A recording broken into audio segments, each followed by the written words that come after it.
away and come back. I'll be here.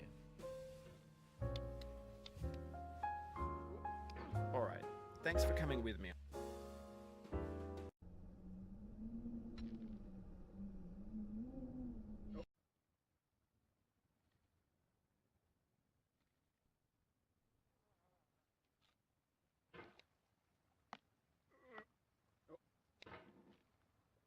There's no feeling more intense than starting over.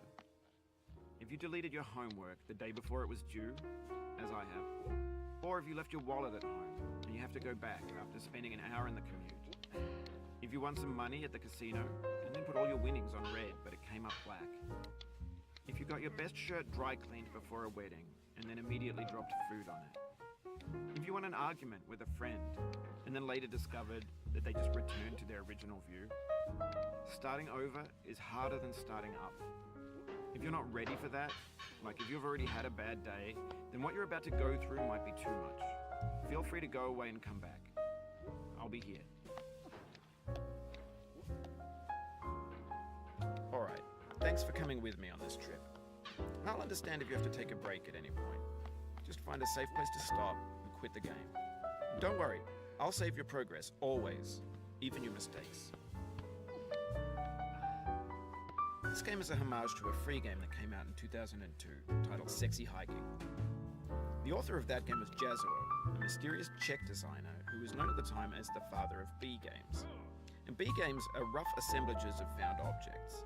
Designers slap them together very quickly and freely, and they're often too rough and unfriendly to gain much of a following. They're built more for the joy of building them than as polished products. In a certain way, Sexy Hiking is the perfect embodiment of a B game. It's built almost entirely out of found and recycled parts, and it's one of the most unusual and unfriendly games of its time. In it, your task is simply to drag yourself up a mountain with a hammer. And that act of climbing, in the digital world or in real life, has certain essential properties that give the game its flavor. No amount of forward progress is guaranteed. Some cliffs are too sheer or too slippery, and the player is constantly, unremittingly in danger of falling and losing everything. Anyway, when you start Sexy Hiking, you're standing next to this dead tree that blocks the way to the entire rest of the game.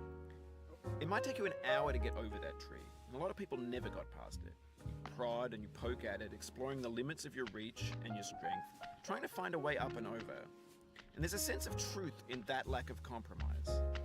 Most obstacles in video game worlds are fake. You can be completely confident in your ability to get through them once you have the correct method or the correct equipment or just by spending enough time. In that sense, every pixelated obstacle in Sexy Hiking is real. The obstacles in Sexy Hiking are unyielding, and that makes the game uniquely frustrating. But I'm not sure Jazzuo intended to make a frustrating game. The frustration is just essential to the act of climbing, and it's authentic to the process of building a game about climbing. A funny thing happened to me as I was building this mountain. I'd have an idea for a new obstacle, and I'd build it, test it, and it would usually turn out to be unreasonably hard. But I couldn't bring myself to make it easier. It already felt like my inability to get past the new obstacle was my fault, as a player rather than as a builder. Imaginary mountains build themselves from our efforts to climb them, and it's our repeated attempts to reach the summit that turns those mountains into something real.